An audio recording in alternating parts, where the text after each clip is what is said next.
Velkommen til Morløs, og her har vi så Louise, hun leder efter sin mor. Nu skal vi lede efter hendes mor, okay? Ja, stop.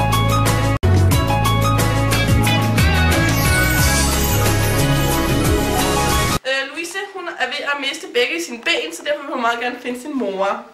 Og nu flyver vi til Mozambique for at snakke med en dame, der hedder Tina.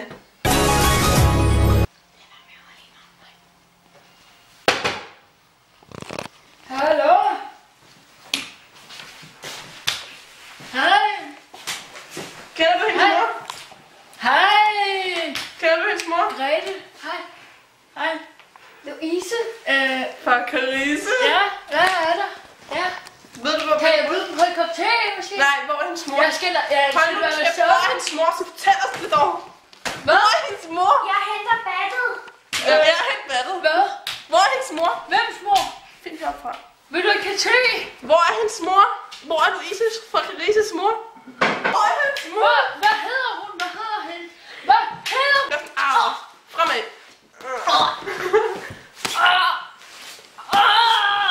Hvad hedder de? Hvad hedder de? Stop! Men er Louise kan fra Carise? Ja, Grete. Jeg tror, jeg har set dem før. Det er min datter. De er det, min dejlige datter. Kom her, ja. Kom her til min bedstemor her. Kom, ja. Du er dygtig. Jeg savner dig. Jeg savner dig. Ja, jeg hedder også Grete.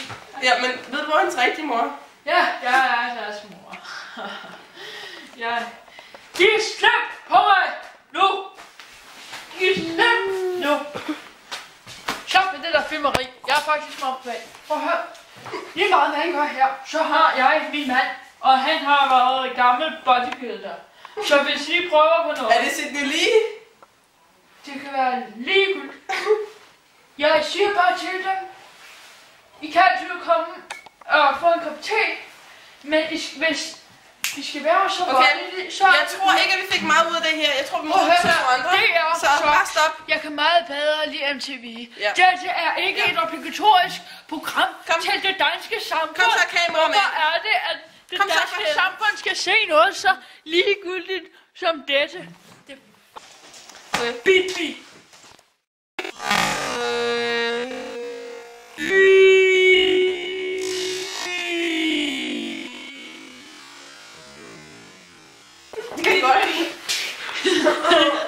Det er ikke værdigt for det danske samfund. Forstår de, hvad jeg siger nu? Okay, nu skal man altså Så